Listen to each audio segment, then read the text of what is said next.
It's 2004, and I'm seated at a family dinner table in Zambia, southern Central Africa.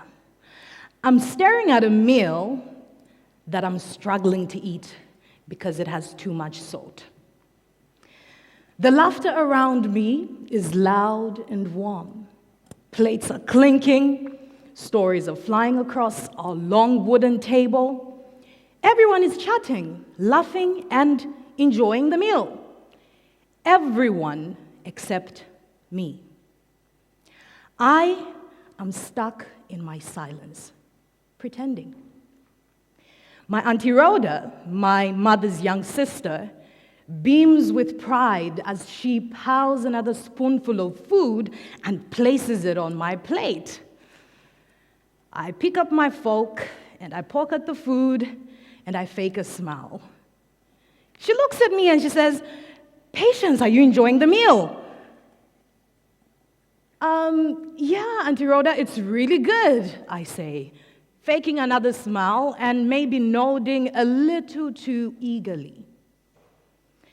You see, my upbringing taught me to prioritize politeness, even if it means swallowing your true feelings. Never offend your host, even if it means swallowing your discomfort. In this case, literally. So I sit on that dinner table and I continue to smile, I nod, and I remain silent. Silently uncomfortable. But here's the truth. I'm not just being respectful, I'm avoiding the discomfort. Because saying something like, "Well, Auntie Rhoda, there's a little bit too much food in this meal," isn't something you can exactly say on a Zambian dinner table. Criticizing someone's cooking is like insulting their soul. One wrong comment and you suddenly become the family legend for all the wrong reasons. This small moment of silence stays with me, and I carry it into various aspects of my life. Refusing to speak up when it truly matters, just to avoid the conflict. Fast forward, it's 2020, right before my wedding. I'm seated, cross-legged on the floor of my bedroom. The lighting is dim. Around me is a group of women, carefully selected by my mother from the community. What we are having is referred to as amafunde. Amafunde is a Zambian Bemba word which simply means teachings, lessons, or education. It is a rite of passage for brides-to-be where they are taught how to navigate marriage, relationships, as well as conflicts. During this rite of passage, I undergo a couple of activity trainings, such as untying a white piece of cloth with just my mouth, and pouring water from a small dish into a big pot with just my mouth. One activity stands out for me. My Vana Chimbusa, that is the name we call the woman who leads this pack of women, hands me a small smooth stone, and she asks me to place that stone in my mouth. I'm obviously a little bit confused, but I remain silent and I wait for the instructions. She speaks to me in a warm voice and she says, "When there is a conflict, patience. When tempers rise between you and your husband, remember this stone in your mouth.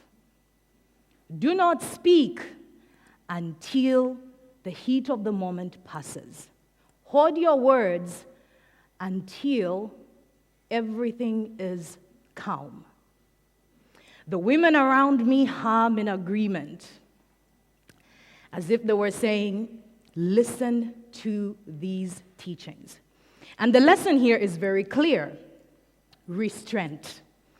I am to hold back my words that can hurt or harm my husband, words that I can't take back in that heat of the moment.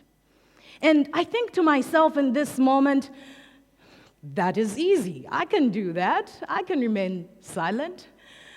But let me tell you one thing. 3 years into marriage, holding my words back, especially in moments of anger, is something that takes more than willpower. And sometimes it seems downright impossible, especially in moments where my husband, who is German, by the way, he's in the back, and I hope I don't land into trouble for sharing this simple little argument we usually have about how I should fold his shirts. I didn't know that there's a specific way some Germans like to fold their shirts. And sometimes he would say, could you please fold my shirts the right way this time? Because according to him, there's only one correct way to fold a shirt, and I am yet to master it. And in those moments, I think to myself, Vana Chimbusa, that stone business that you told me about is much harder than I thought. And as opposed to obviously responding in an aggressive manner, I usually mock him back and say, I will fold it the right way, the German way, with precision engineering. And that is something we always laugh about, but that sort of melts the tension away. Authentic communication, I have come to realize, is not just about remaining silent. It's about knowing when to speak, and to do that with care, intention, love, and maybe just a little bit of dry humor like mine. For over 5 years now, I have been working with women, entrepreneurs, business executives, and organizations with techniques that can help them to deliver their messages with impact by utilizing communication principles that can help them to communicate authentically. After over 100 coaching sessions and helping close to 1,000 people to step out with confidence and to speak with ease, I often talk about authentic communication. But let's be honest, what does that even mean?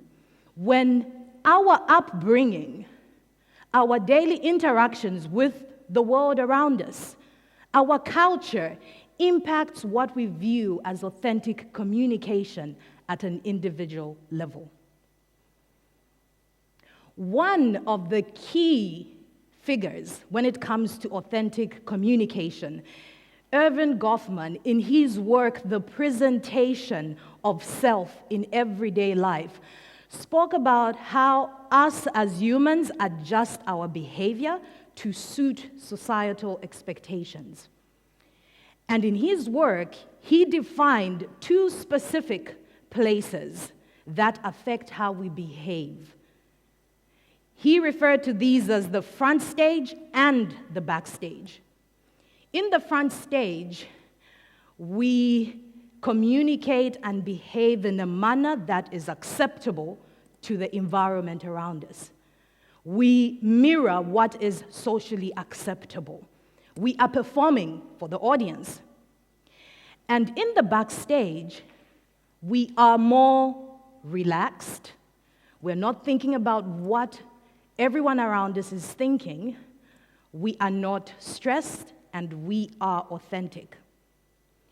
Wouldn't it be great to go through this life feeling relaxed, not being stressed by what the environment around us will say about what we say or how we behave?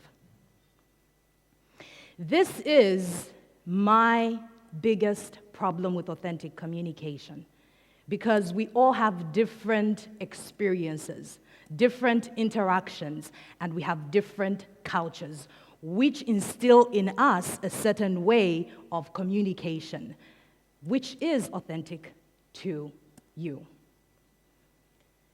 Now, let me bring you to 2024, when I'm seated in a boardroom with one of my clients. Her name is Beatrice.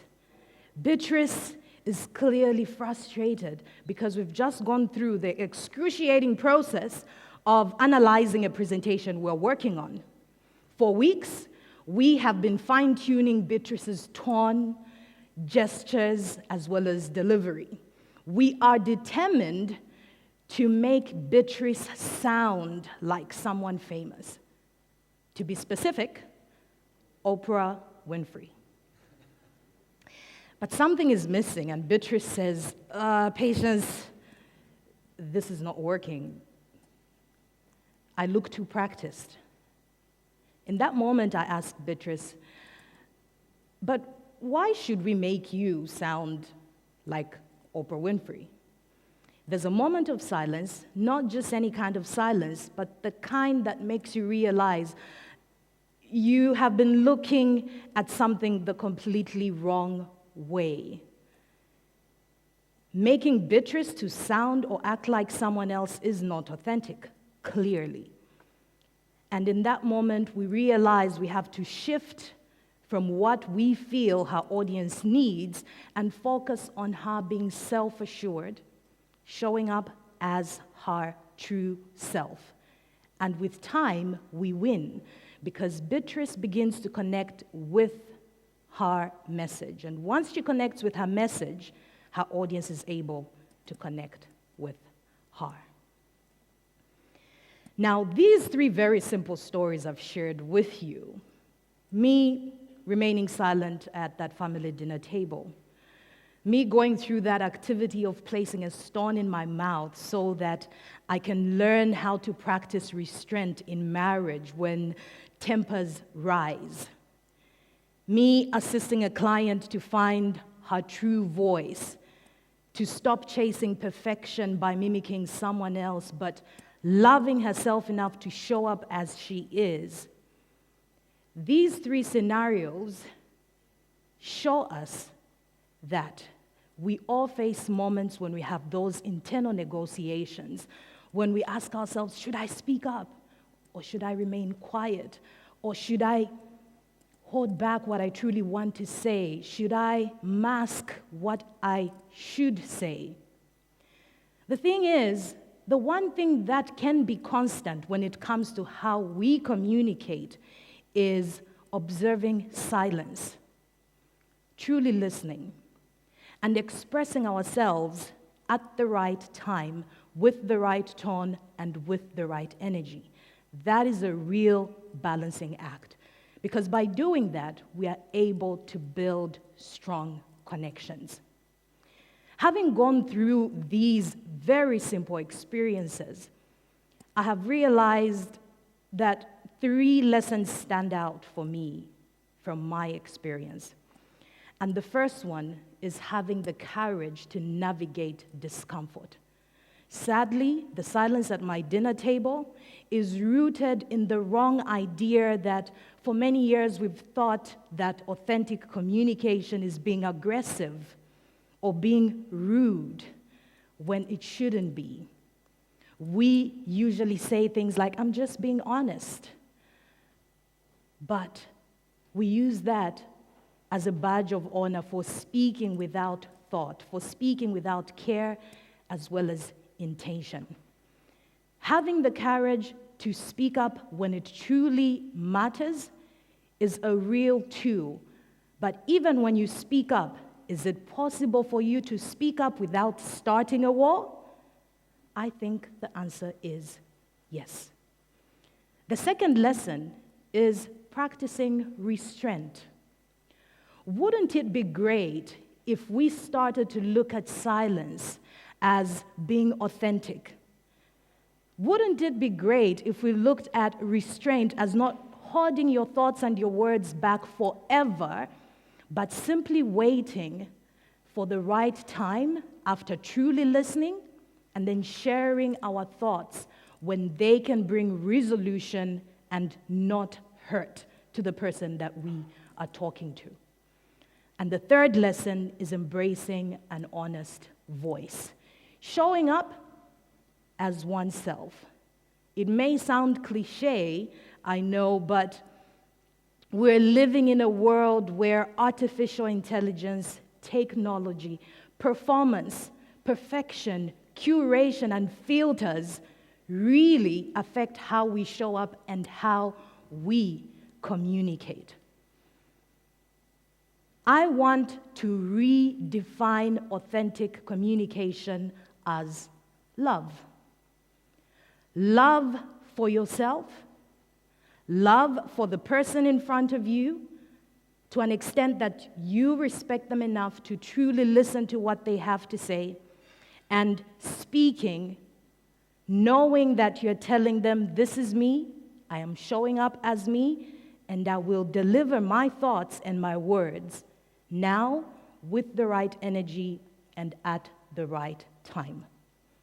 So how will you communicate the next time? Will you be brave enough to navigate the discomfort? Hold on and truly listen, waiting for the right time for you to share your thoughts and your words so that they can truly land in order for you to build a strong connection? And will you embrace this new definition of authentic communication as love? Love for yourself and love for each and every human that you have an interaction with. Authentic communication is love. And I want you to say it with me. Authentic communication is love. I would like you to say it like you feel it. Let's do this again. Authentic communication is love. Thank you.